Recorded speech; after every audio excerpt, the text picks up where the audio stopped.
Welcome to Pitch It To Me podcast, a show about the subjective past, present, and potential future of Flesh and Blood design, where we've got the most cranked podcast this side of the Mississippi. Today's episode will be about the upcoming set Bright Lights. On Red Pitch, Joel will explain why he's not very excited about the shiny new set.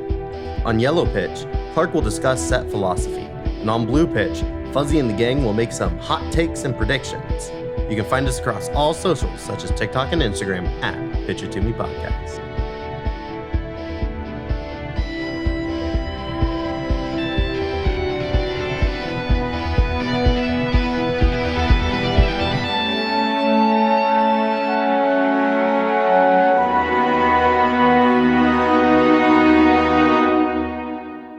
I'm Fuzzy. I'm Clark. I'm Joel.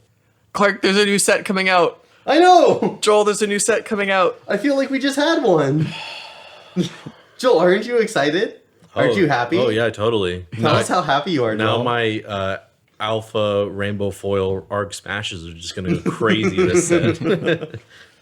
With the announcement of Bright Lights, there's a whole lot of info we can pour through and discuss how it could impact the game. What does Bright Lights mean for the future of Flesh and Blood? And we're actually getting in early this time. With Dust to Dawn, we tried to be early, and then I messed it all up by going to Europe, and they released all the cards. Unreal, man. I know. Real. But now we're actually on the ground floor. We just got to get this episode out before Nationals because they're probably going to do something on that. Oh, for sure. Yeah, I'm pretty sure that you all are listening with the same amount of information that we have as we're recording. God, I hope so.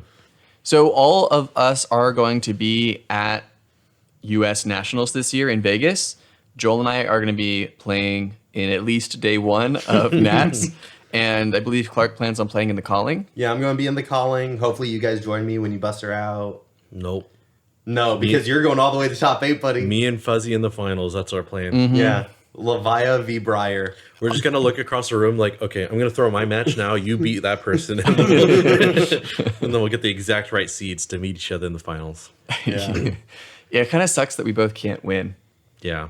But That does suck. But we will all be able to win when we compete in the Team Sealed event on Sunday. That's Yep. true. Look for us. We're going to be wearing Pitch It To Me podcast t-shirts. We're going to be repping our brand. And we're very friendly. Just come up and say hi. Say that you've heard our show because we would be surprised. We will be. I mean, I Pleasantly. certainly expect to see some people. Yeah. We're also going to have some of our friends joining us. We're all going to be in an Airbnb together. They're also going to have the shirts on. It's great. We're going to be... Got a whole crew. Get ready out to in be force. marketed to.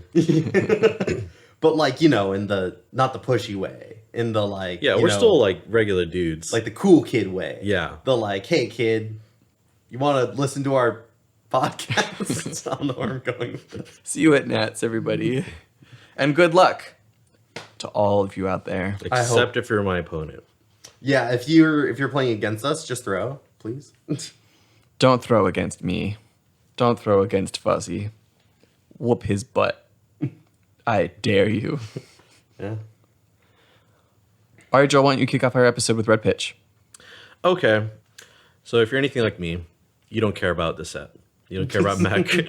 No offense. Joel. This is how we're starting the episode talking about Yeah. Bright Lights, is Joel just being like, yeah, don't care. Absolutely. Okay, so if you're like me, I feel a little bit better about the set because I just had Dust Till Dawn, which printed a lot of support for my two favorite heroes. But I know a lot of people in Dust Till Dawn felt like, man, my hero got actually nothing from this set. And now there's a second set where a lot of people feel the same way because it's less classes being That's represented. true. If I'm a diehard Guardian player, I was probably really excited about Starstruck and nothing else about the last 6 months. Maybe Warmongers. But you have to admit that mechanologist players haven't had any love for a very long time, other than a good card here, a good card there. But now we got a whole set. No, yeah, for sure. Mostly because with the other classes, they've added talents to it. So this is just creating more generically good mechanologist heroes. So it'll be interesting. They've definitely been due for more heroes because Dash has been the same hero for the game's inception or Dash's inception. Yeah, so at least there were more or less people who felt disenfranchised with Dust Till Dawn because you got cards like like you said, Starstruck, Warmonger's Recital is pretty good with a lot of heroes, and also Lost in Thought, which is still technically an illusionist card, but Prism doesn't really use it to a great effect as Dromai does. Yeah, four whole classes were represented in Dusk Till Dawn. Yeah. And then even on top of that, they threw a couple bones to some of the other classes. Like you mentioned, Starstruck for Guardian. Guardian is not represented in Dusk Till Dawn. It's not one of the heroes that's there, but they did put a Majestic card in there for them. Or like Anthem of Spring, just for Briar players. Yeah, so like even though it was only for the 4 heroes in the set, they still gave us cards for other heroes. Yeah, and that also could just be because it was a supplemental set, whereas this is like more, I guess, a core set you could call it. Yeah. So the fact that like less people, like I guess it incentivizes people to try mech for the first time. Like I might try, definitely not the Evo because I think that's the dumbest part of this set, but like the boost hero or the item hero, like one of the new dashes maybe, like could be interesting to try. But other than that, I don't see a whole lot of reason for people to buy it unless you're a dash enthusiast. So like what happens when your hero doesn't get love? Do you like, you kind of just like have to wait it out? I mean, yeah, you kind of have to if you want to keep playing this game. You kind of have to like adjust your game plan to the support that's being printed. So Brutes especially like this set because Arc Smash gets better. Dromai likes it because of Kyloria stealing items, and anyone who can use Meeps reliably likes it because they can. Does it steal items? Yeah, It Meeps does. As long as they have cost 2 or less. 2 or less. And then there's Smashing Good Time, which I think just destroys an item. Yeah. If there's nothing else to look forward to, at least it's going to be some type of generic that interacts with items or some other big mechanic in the set, because they usually don't print a powerful mechanic or a powerful strategy without some counterplay, like Arcane and Arcane Barrier, or Phantasm without 6 powers, or a way to destroy Phantasm, things like that. Yeah, maybe they'll print some generics that feel very targeted towards certain heroes. Technically, everyone can play them, but like Briar was playing Meeps, and not very many other heroes were, right? So it kind of can feel like support for my hero. See, that's so interesting because, and hey, this is Pitchin predictions. We are here to predict things. First prediction of the podcast, I don't think there's going to be generics in this set. At There's all? no need for them. There's every playable hero in the set is going to be a mechanologist. What do you need generics for? That Well, I mean, what we're talking about exactly. True. We need them in order to make sure that there is some extra change to the game outside of just mechanologist players, past and future, you know? I think it's reasonable. I think they might still even do it. Like maybe 2 slots of every single pack is going to be a generic card. I think I can totally see that happening. And then it's like, yeah, I mean, that might as well be a card that everyone can run. It's not like that undermines their whole mission of what they're trying to go for in this set. But I would still be surprised. I even think it'd be interesting from a draft standpoint if you know you're drafting boost and you're caring a lot about boost. Those generics have that connotation of like, okay, I lower the value of this card if I'm going on the boost strategy because I don't want to banish any non-mechanologist cards and lose my go again. But if I'm going more on the item route or the Evo route, perhaps I can handle the generics.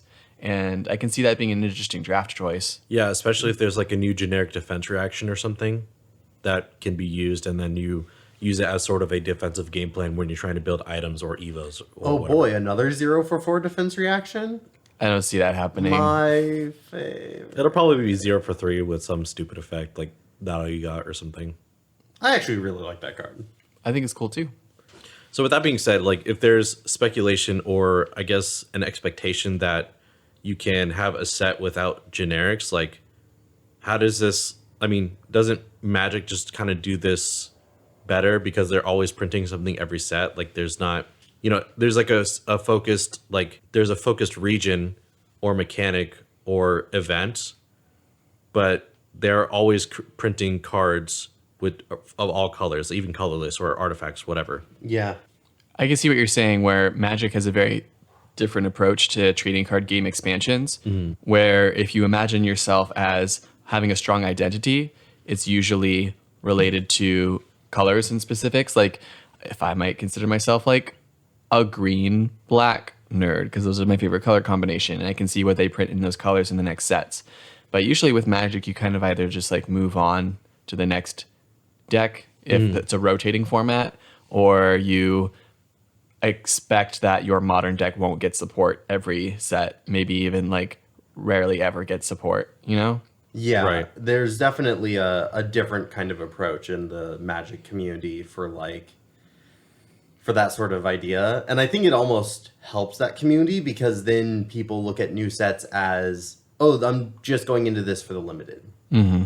And they're going into it to have the nice draft experience or the nice pre-release experience. Yeah, that's what I'm most excited for with Bright Lights. Am I going to play a Mechanologist Classic Constructed deck? I mean, with the timing, maybe, just because my hero is rotating out imminently and I need to find a new honey, a new Sweetums. Isn't it going to be Vincent? You were so hype about Vincent. Vincent looks okay. I'm not like... You were like picking up a bunch of Vincent cards. I do have a bunch of Vincent cards, Yeah. but these new Mechanologist heroes might be an option for me just timing-wise. So that being said, I mean, what I'm really excited about is this new, not mechanic, but this like feature for limited or the draft, like this expansion slot. The fact that they're kind of emanating like the list from Magic the Gathering, like adding these generic cards or like cards that don't really do with the set, but they can either offer support for classes that aren't in the set or reprint old, equipment like Fendel Spring Tunic or Arcanite Skullcap again, or Yeah. whatever the case may be. I'm excited to see what they do there because that might be a way to hedge against like losing player bases for long periods of time. Like if it's gonna be, like say for instance your hero just like sucks in a Mechanologist, and then for like however many months until they figure out how to beat Mechanologists that are just like miserable. They could, if they're not an entrenched player or a competitive player, they might just like hop off the game entirely, Yeah, I mean, we already deal with this at our card store and with our local players, but what do you do when just all these newbies come in with all Mechanologist decks because they're like, yeah, there was this crack shuffle play event, and so I like have this pile of mech cards. They sit down at the table and mech just counters you, and you're like, oh my god, it's not even a good deck. It's not even a good deck, and I'm losing. They have their one of Pulse Wave Harpoon They're and just kill you. Pulse Wave Harpoon, and you died a blood debt, and you're just like, this can't keep happening. They can't keep getting away with this.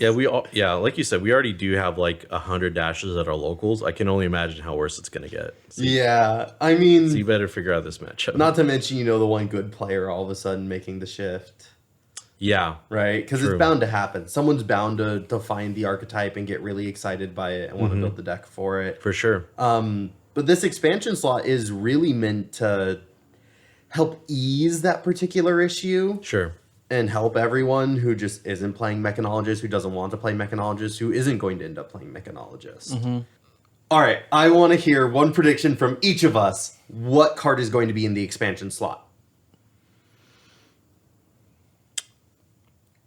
I think Findle Spring Tunic will be in the expansion slot. I actually think like maybe an Artivore or like something for yeah. Arcane Rising, like either Artivore or Command and Conquer. I think one of those might be in there. Artivore, Command and Conquer. I don't think either of them have been reprinted outside of History Pack 1. I think Artivore is a great choice as far as like cards that just kind of need a reprint.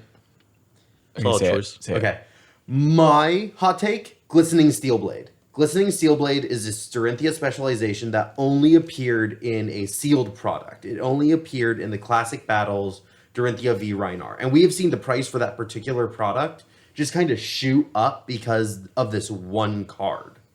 And so I would really love to see them... I think it's just the perfect card for them to reprint in this. Because Dorinthia players want it. They all run it. But, like, you can only get it if you also buy this massive thing with all these extra cards in it.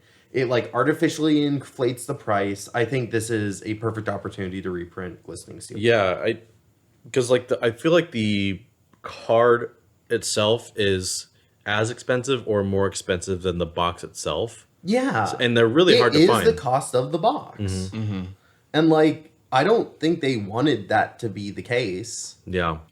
Excellent pick, Clark. Yeah. Glistening Steelblade probably needs a reprint. The only reason I could see them not doing it is just if LSS was like, nope, we did that on purpose. We wanted it to be hard to find this strong card. But I think we're probably a little bit past that point. It'd probably be healthier for the game for them to reprint it. And this expansion slot seems like a great way to do that. Mm-hmm.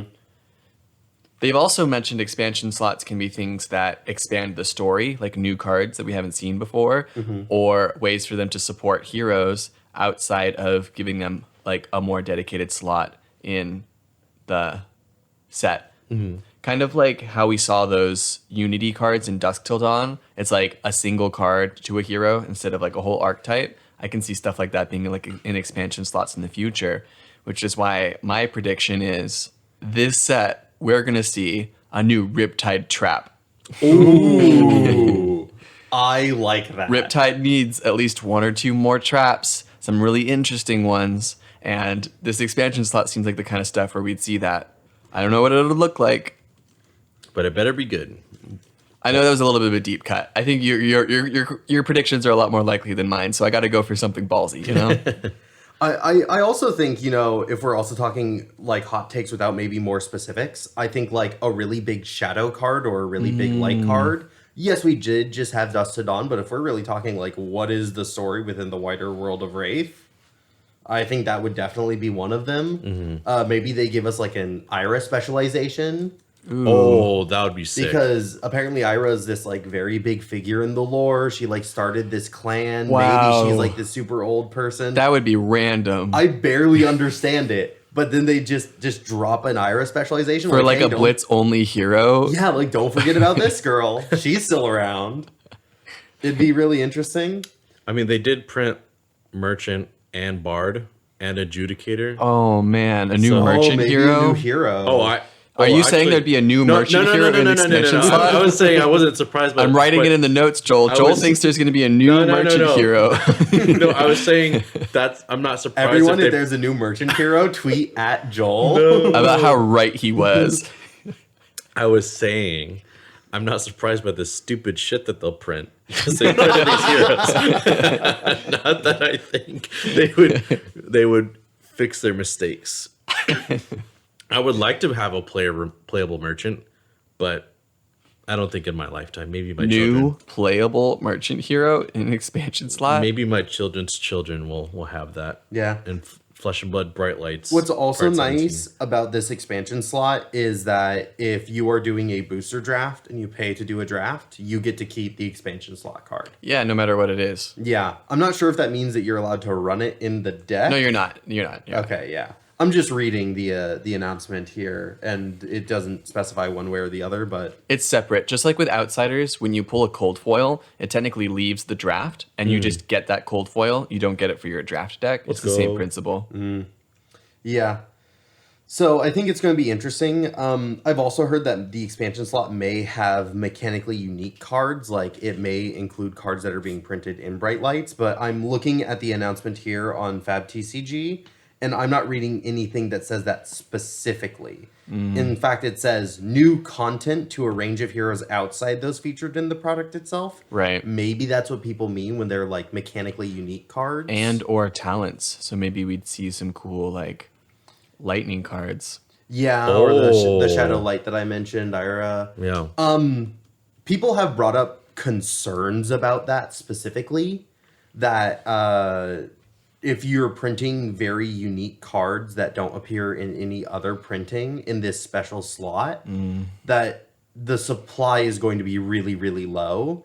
And if it ends up being a new staple card like CNC, like Warmongers, that price is going to go through the roof. For sure. Unless they like reprint it immediately. Yeah, it would kind of depend on how many cards are in the expansion slot list. Yeah. Because if it's like 1 of 10 cards and you're pulling one of these cards like every 15 packs, it probably wouldn't be that bad, you know?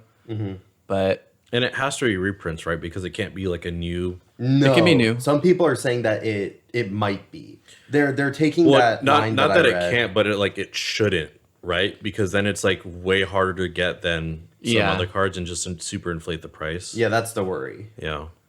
That's scary. I think it's a valid concern, but I trust LSS. Yeah, I'm excited to see what they do with it. I definitely think it's a good experiment for them to run. For sure. I think it has more possible upsides for for the health of the game than possible downsides. And the risks are certainly there, but I'm really excited to see myself open a Final Spring Tunic in a booster pack. That would just be so sick. Yeah. The more opportunities I have to open a Final Spring Tunic, the better the game is, objectively. I just bought a Final Spring Tunic. You could have a second one if you buy a bunch of Bright Lights. I bought it for my Nationals deck. I'm not even running it. Nerd. Sounds like a skill issue. Skill issue. Such a fucking skill issue. Same thing happened with Crown of Providence. I bought a Crown of Providence, and then they're like, "It's being Yeah, reprinted." you're up so high right now, dude. Bro, you're so up. I'm doomed. don't take any financial advice from me on this game. So we're already kind of getting into what the set's gonna be about, and less about what it isn't or what we don't like about it. So Clark, can you tell us a little bit about the set philosophy? Yeah, so for Yellow Pitch, I wanted to bring up set philosophy and sort of what is the overarching ideas behind the design of Bright Lights. So we've already mentioned 3 mechanologist heroes, presumably 3 untalented mechanologist heroes. Now that isn't technically specified anywhere, but it's pretty well accepted. If the intention here is for you to be able to open 3 packs, shuffle it together, and play with those cards, you can't have some of the cards having a talent on it and then run one of the heroes that doesn't have that talent. Right. And so I think it's pretty reliable to say these are going to be 3 untalented mechanologists. Don't you think that's a little mean? I mean, I'm sure they have accolades and accomplishments. To call them untalented mechanologists, That's a little doesn't aggressive. sound fair. A little I don't aggressive. know. Dash is certainly talented. Right. She's an inventor esteemed inventor. I don't remember what the tagline is. Han can fight me about it later. But I will say that Teklovasan is a capitalist. So yeah, he's pretty untalented. Cappy Daddy. With 3 untalented mechanologists, there is some concern with the heroes cannibalizing each other and cannibalizing each other's card pools. You mean in draft or in general? In general. Like, I think it's entirely possible that in a given meta, one of these 3 heroes is just better, and so the other 2 heroes just get completely ignored, but the cards that are special to those heroes and that hero's playstyle just gets pushed into whatever the best mech deck is. So whatever is like the best mechanologist deck, that's going to have one hero in charge of it. And so everyone else's cards are going to be eaten by that hero. And so, I want to play, maybe Teklovasan ends up being not very good, right? But all the Evo cards are very good. So Teklovasan player goes, I want to build a Teklovasan deck. And he's not that great, so he should be a good budget option. Nope, Evo Soul Memory is like $45. I hear what you're saying. I think that's a valid concern. If we have a bunch of mechanologists, the best hero and the best cards would assumedly be the best deck. Although LSS in the past has done like siloed design, and it really seems like that's what they're doing here.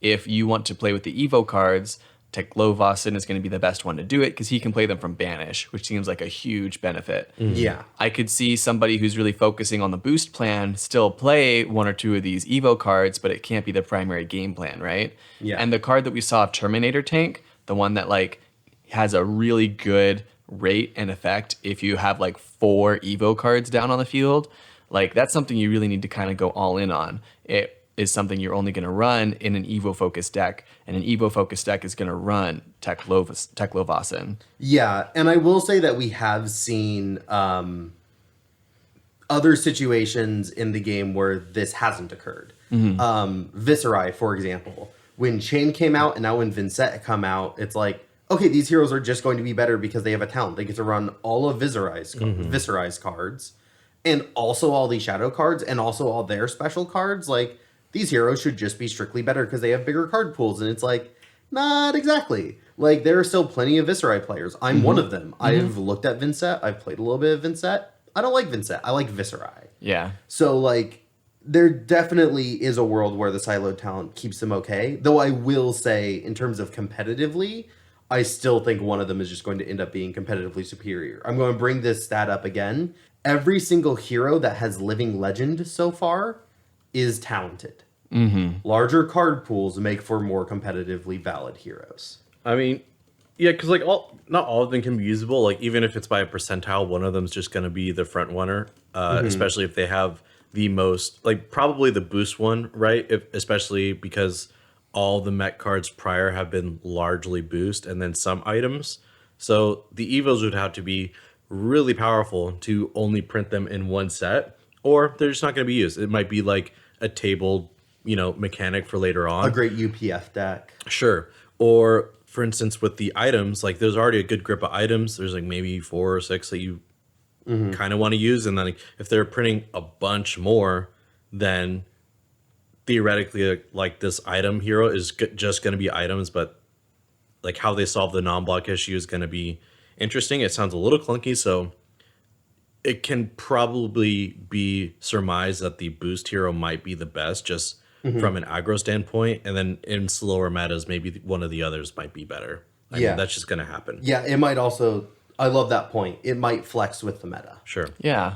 So with these 3 untalented mechs, and it really seems to be driving this entire set philosophy of lowering the barrier to entry, right? Sealed is now only 4 packs because you no longer need to dig through a bunch of extra chaff that can't be played in your deck. Now every single card is able to be played in your deck. It's also cheaper. It's also cheaper. You can buy 1 box of 24 packs and play sealed with 6 of your friends instead of 4 of your friends. Dude, that's sick, actually. Yeah, that's some really nice math. Quick maths, Fuzzy. It's also very much for the new crack shuffle play, which a lot of content creators I've seen be excited about this because it's a really great way of getting people into the game. It is a lot easier for someone to go to a card shop and buy 3 packs and be able to play than it is for them to, say, try to construct a whole deck. Like, this really takes out a lot of the issues. Because there are only mechanologists, you don't really need to worry about deck construction. You can run everything, just run everything. I will say that there is one thing that still makes this a little wonky. Like, based on how many tokens you get, you may not get proto-base equipment in every single slot. You may not get the hero that you want to run for your card pool. So, like, even though they're saying, hey, you don't need to worry about deck construction, you still kind of do. Like, if you have 2 hero cards, you still need to decide which of the heroes you're going to play. Yeah, it does seem like you need to have some tokens before you open packs in order to have enough tokens to play. But at least fully efficiently, right? Right. You can always find little ways around it of just being like, oh, I have Evo Soul Memory, but no base head. That's fine. You can just say that you have one. It's a token anyway. Because you're supposed to have one in the format. So that one's a very easy workaround. It's just not quite at the level of like, it doesn't sound like it's quite at the level of all you need to play is 3 packs. Yeah. I mean, yes, but also like not really, because it's the same. Like if you say to the LGS, like, hey, I want to do like crack shuffle play, like, can you tell me more about it? And they just have like tokens that say like promos at the bottom. Yeah. Like that could be an easy fix, or like you just don't play that hero. Like, because Teklovos is still a token, so like you could like play an Evo, like like, or even with the Evo Steel Soul Memory, like in that same pack they like give you that token, like that proto head. Like maybe it's always in the same pack. That could be something they do here. I could see that though for the Evo equipment. I think it's more likely. We still don't know if they're going to even be able to do that, but I think it is a possibility. And it's a good possibility to bring up.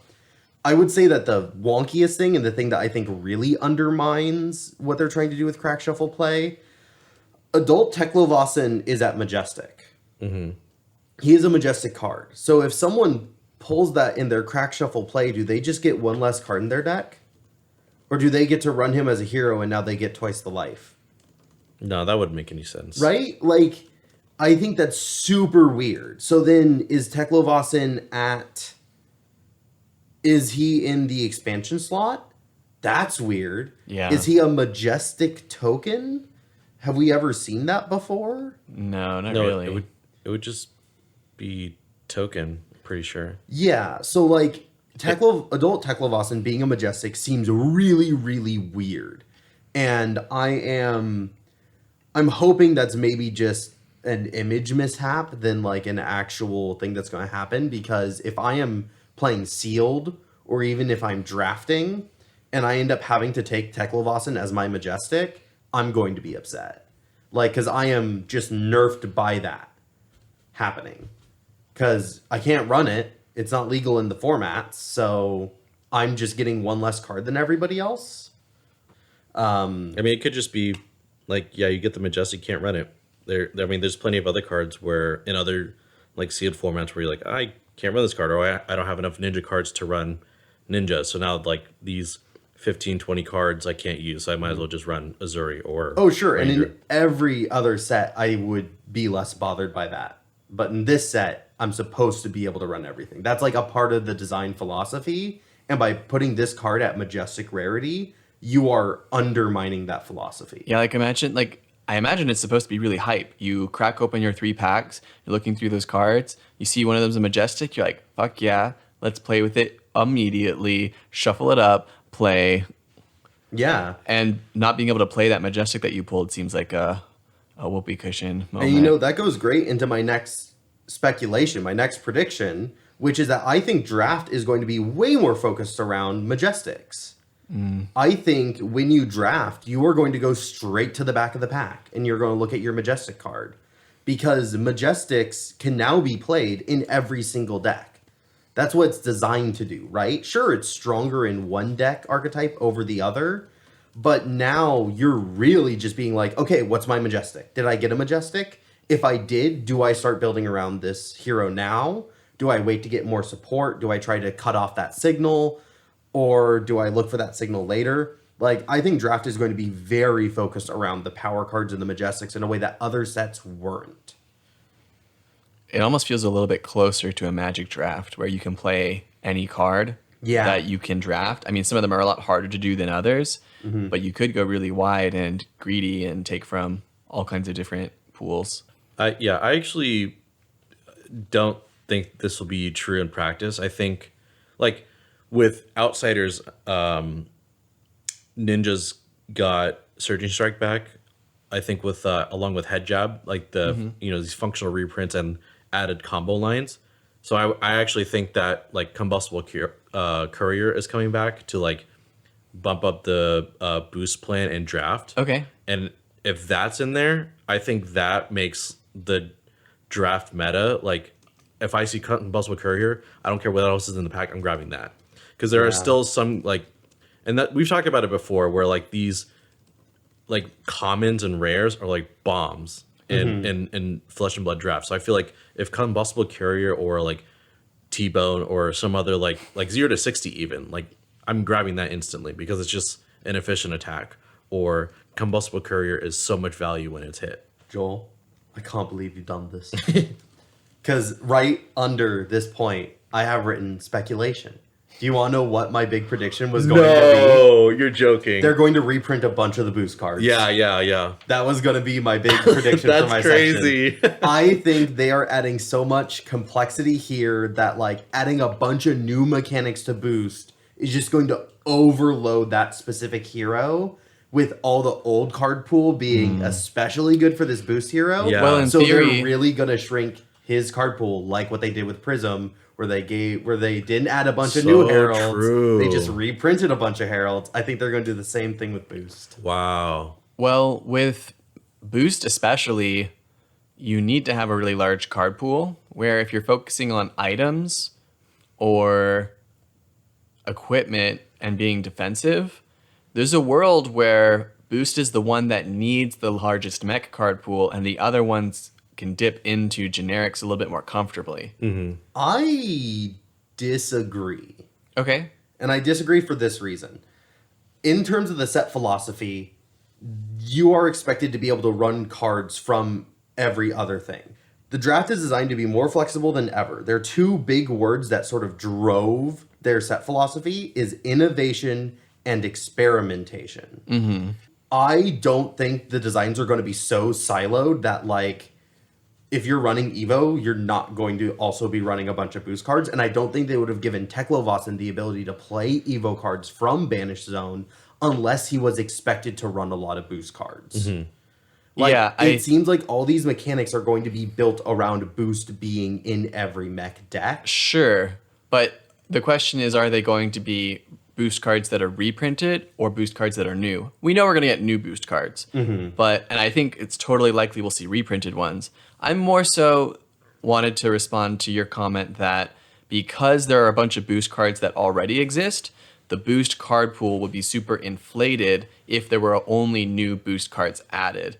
And I think if there's any strategy where that's kind of okay, it would be boost, just because any strategy that you're going to play in mech other than boost is going to be more willing to run generics. Whereas boost is the only mech thing that has to run only mech cards. So an Evo strategy or an item strategy could hypothetically have a larger card pool than a boost strategy, because boost is very limited to mech cards. And I mean this in a CC sense, not a draft sense. And also, like, you could argue that because Mechanologist has half the deck size of everybody else because you're boosting things, the rest of your cards that you don't boost have to say boost on there, because then the rest of your deck doesn't function, quote unquote, or like you don't have enough damage to close out a game, or you don't have enough ways to get benefits off of these boost cards, and you're just doing worse than you would be playing another Mechanologist that's not boosting. I suppose. I don't know. Right now, our boost hero is Dash, who just puts an item onto the battlefield at the start. Like, not even a boost hero. I think the moment that we get a boost hero, I think if you also gave them like a giant brand new card pool, and a lot of those cards are runnable and playable on top of what already exists, like, I think it might just end up with too much power. Like, I think that they're going to reprint a lot of cards so as to not give the boost hero just more than the other two. I think now when you put it that way, this idea of like boost Dash right now being really close to competitively viable, where like 3-6 months ago she was very competitively viable, they do kind of have to control how much power they put into that archetype, because too much would be too much. And reprinting would help with that. Yes. Okay. So that was my big prediction. Fuzzy, do you want to lead the conversation about the rest of our grab bag of predictions? Yeah, for Blue Pitch, I just want to talk about all of the open questions that LSS has dangled like a carrot in front of us to speculate over. God, I love carrots. I love carrots too. Hey, yo. So to start us off, I want to talk a little bit about the different heroes that we're supposedly going to see. We know from interviews that they are printing three different Mechanologist heroes, and that one of them will focus on these Evos, one of them will focus on items, and one of them will focus on boosting.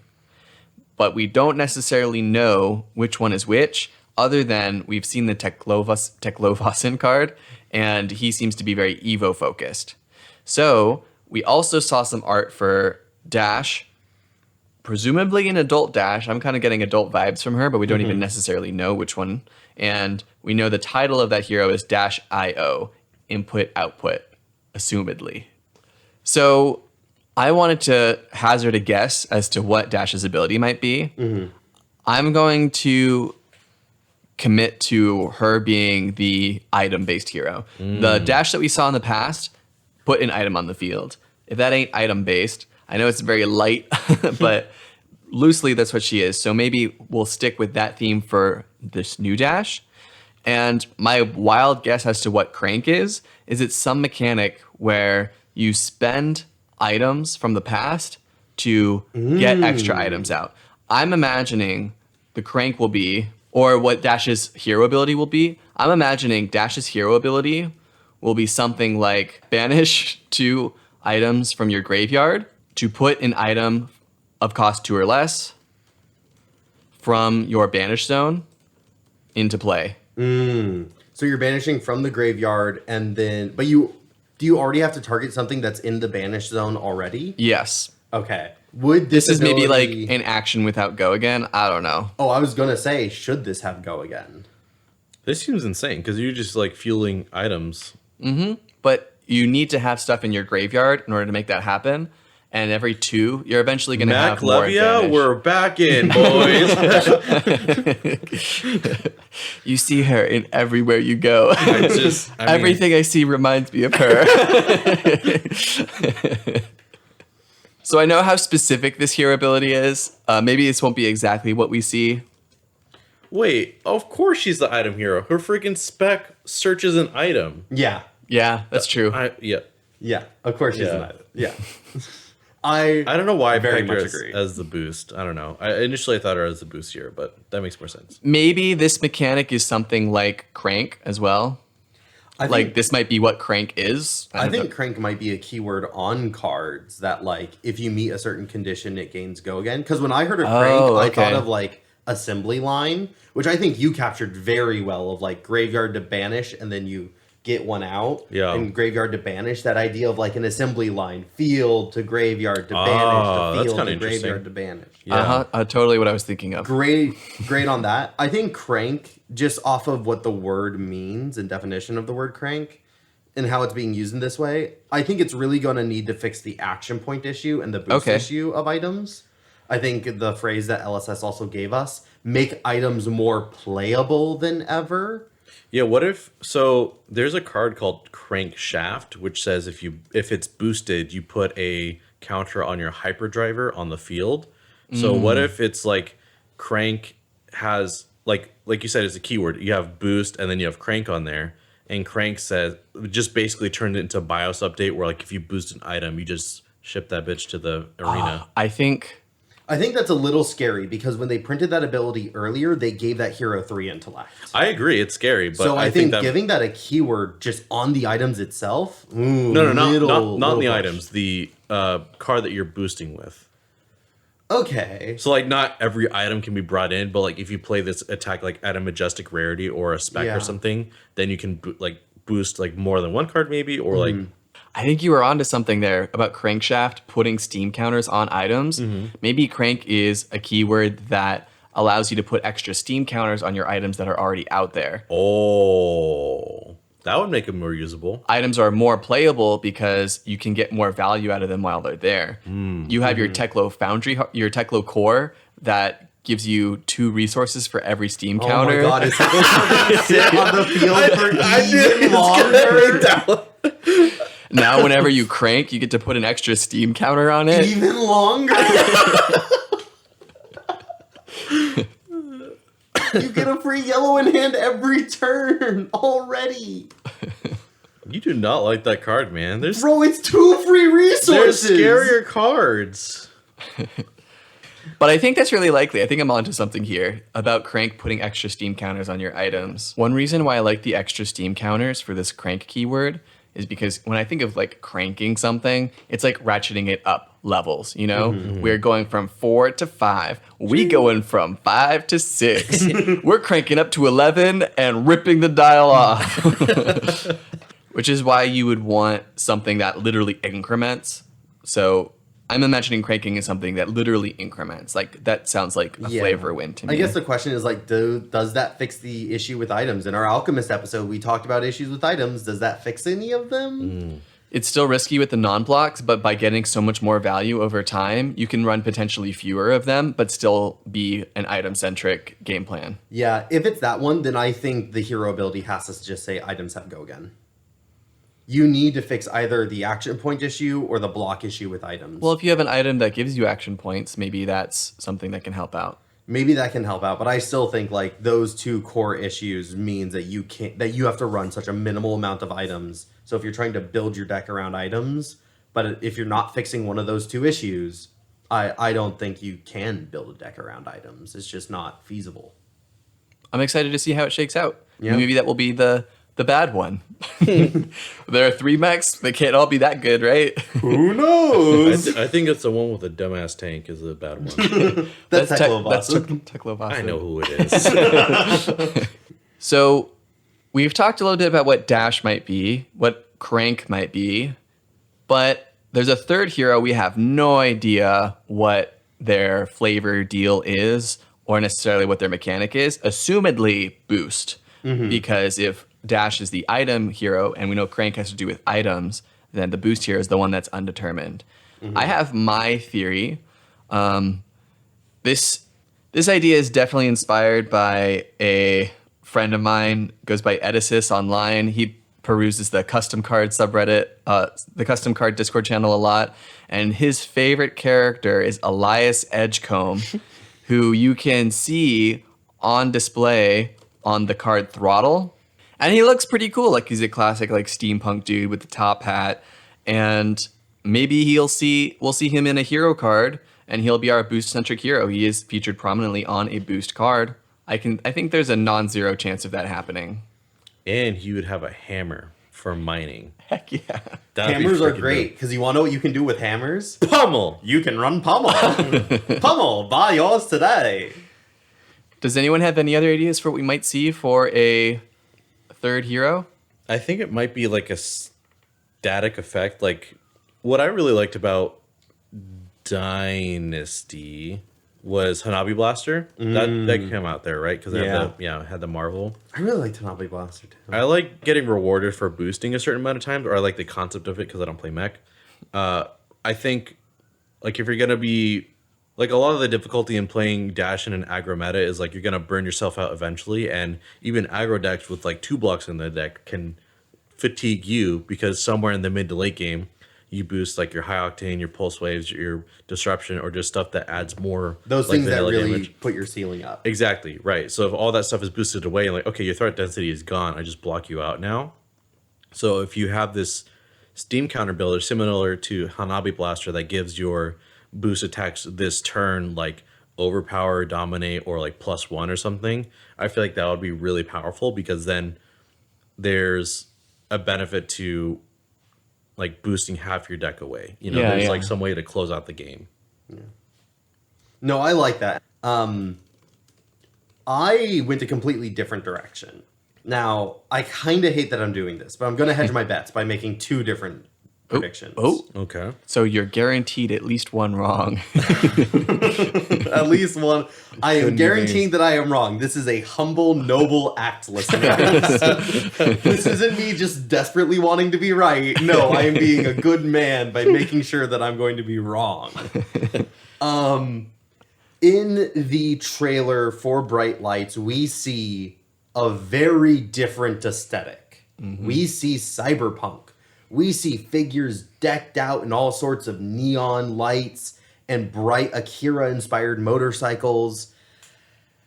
I think that could be the aesthetic for the new Boost hero, which I would love. I've never really had an issue, unlike Joel, I've never had the issue of stepping outside of thematic consistency for something interesting. Like when Magic did Kamigawa with Cyberpunk, some people lost their minds, and I was like, no, this is just dope. I love this. I did like that set. I'm not going to lie to you. It was a great set. I think they also did a very good job of acting on it and doing a good job with it. Yeah. This feels a little weird because we're going from like steampunk to cyberpunk. You kind of jump 200 years there. Yeah, exactly. It's a bit of a bigger jump, but I still love it. So I think that's either going to be the aesthetic of the new Boost hero because you see a lot of people who are like thrill seekers in it. Right, they're doing parkour in the cities. Sure, they're on motorcycles. They're doing stunt jumps. So I think that really fits well with the Boost idea. Or, damn, a new type of Marvel. Ooh, where they do a completely different art style, an alternate art version, where instead of it just being alternate art, it's also this brand new neon aesthetic. That would super be foiled out. Oh, so you're saying either the new hero will be cyberpunk neon-y, or all the heroes will have a version that's cyberpunk neon-y? Not exactly the hero cards, but like, yes. Okay. Like the Marvels are going to be cyberpunk aesthetic. Yeah, what if they make Marvels for like the Boost cards? I think specifically one of them in the trailer is a woman sitting on her bike, and I think that could totally be T-Bone. Yeah. Oh, yeah. Just a Marvel version of T-Bone, alternate art version of T-Bone. This is something that Magic has started doing more of, like more alternate arts, more chase cards. Yeah, they have like 5 printings for the same card now. Yeah, I think that's ridiculous. I don't think LSS is ever going to get to that point, but I do think that LSS is willing to throw in a little bit of that if it's something interesting that works well. And I think cyberpunk aesthetic in metrics, in bright lights, where everything is going to be mechanologist focused, is definitely something that they'd be willing to do. And just imagine the cold foiling on these cards. Oh, I know. Cold foil Oh marbles. god, you'd become a mech fan if you pulled a cold foil, cyberpunk. If I pull a cyberpunk Marvel card, like a hero card, I'm playing mech. I don't give a fuck. Yeah, that's all cold foil and just shiny on all the. Oh my god. Yeah, that gorgeous. Yeah, that would be pretty cool. I'm not gonna lie. Yeah, I can dig it. so it's one of the two. And I will say, like, yeah, I do struggle when things like take me out of my immersion. Like, the reason why I don't like mech, I'll just say it so that it's on the record. Like, if there's magic and swords, like, what is Bolton? Like, oh, you charge your soul? I have a 9mm with a silencer. I'm just gonna shoot you or kill you with my tang. That makes no sense to me. So when you start adding guns to things and like this future, like, how hasn't metrics taken over the world? Yeah. Like, what are dragons gonna do against a nuke? You know what I mean? So it's things like that that just kind of piss me off a little bit.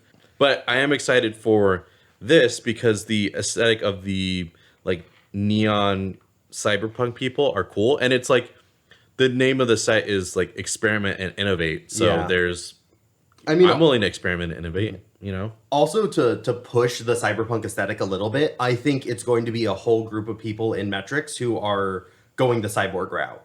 Like, they want to remove their humanity. It is, I want to do all this thrill-seeking behavior, and I can't do that in my squishy little flesh body. It gets hurt.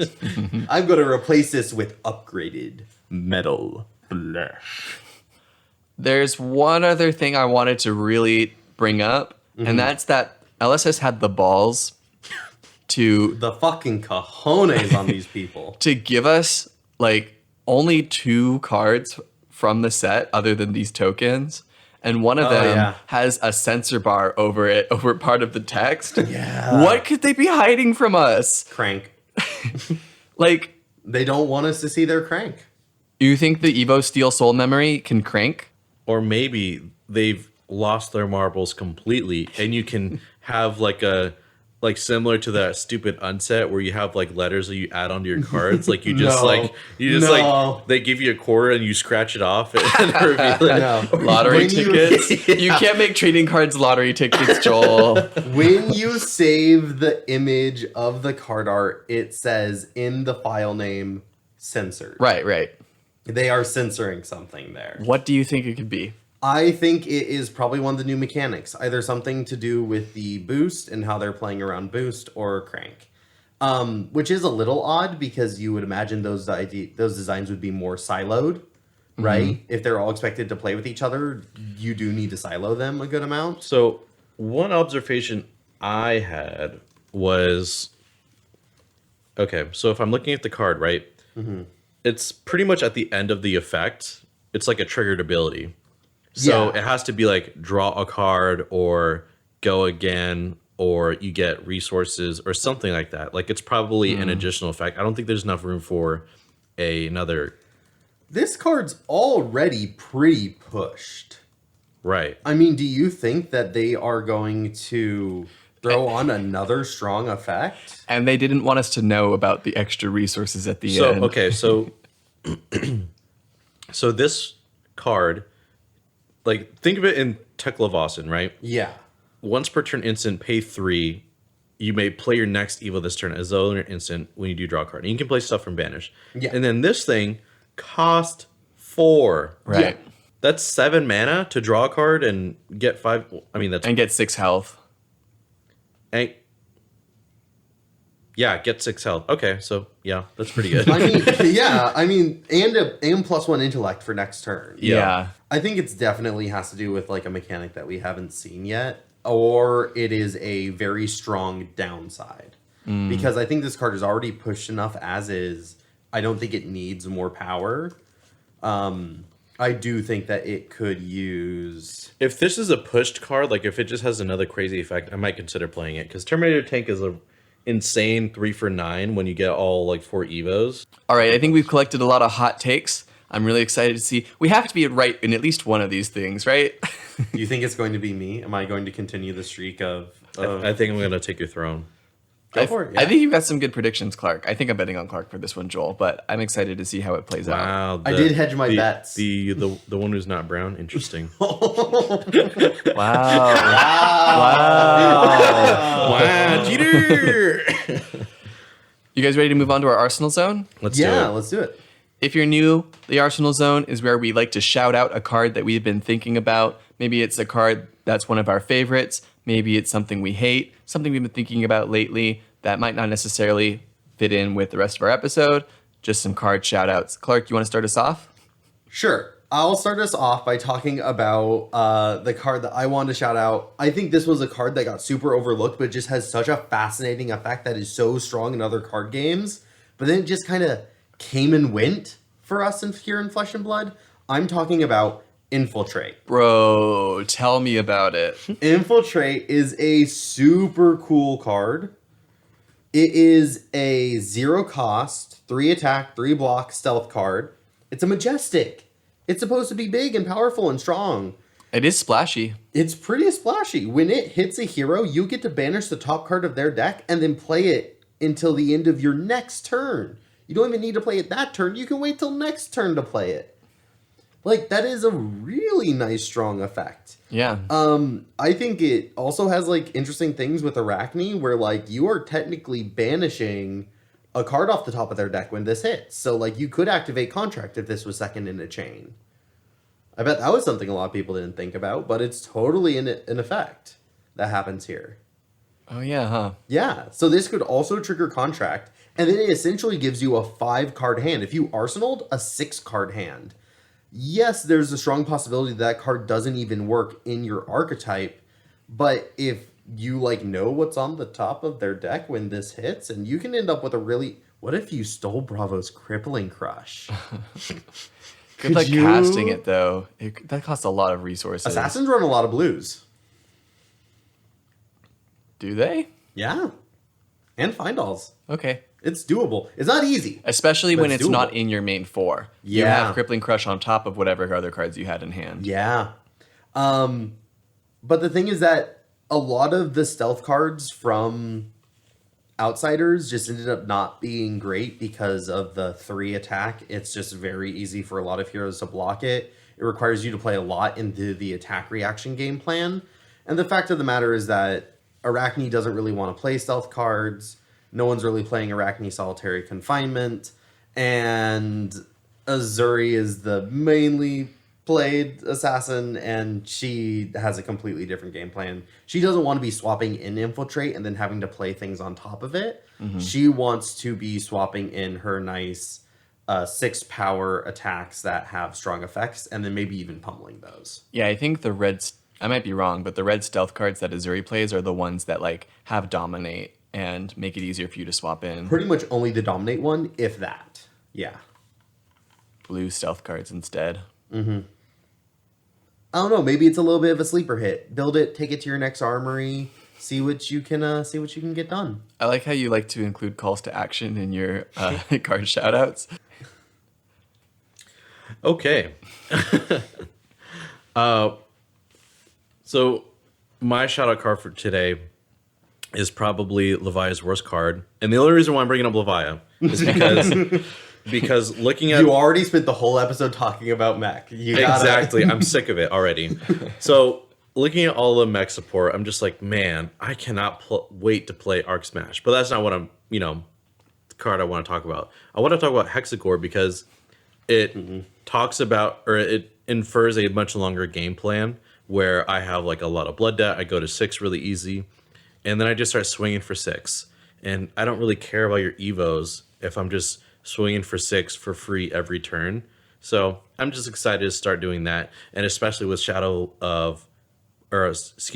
especially with Blasphemous Levi Consumed, I cannot really worry about turning off Blood Debt for a turn, so I can just block out your stupid mech cards and then swing at you with Hexagore and not turn on Blood Debt, flip, whatever. I'm just excited to use it, and I have a cold foil coming in. It should already be at my house, so yeah, I'm excited about that. Nice little 2 for 6, no downside. Yeah, we don't get to see the hyper blood, or what's it called? It's called hyper blood debt, right? Yeah, it's sort of like what they're calling. because you think Levia, they play Blood Debt, but like this is a very true to its name, like blood debt deck. Yeah, turn 3, you kind of want to have 6 blood debt. For sure. So that you can be swinging with Hexagore. This list also runs Shade and Death Hydra, but with just the meta as fast as it is right now, we just don't get to see that. Yeah, and maybe Mech does me a favor, slows down the meta a bit. Lexi takes some hits, and then it's just Flavor Town, baby. Oh, Arg Smash and Hexagore. Let's go.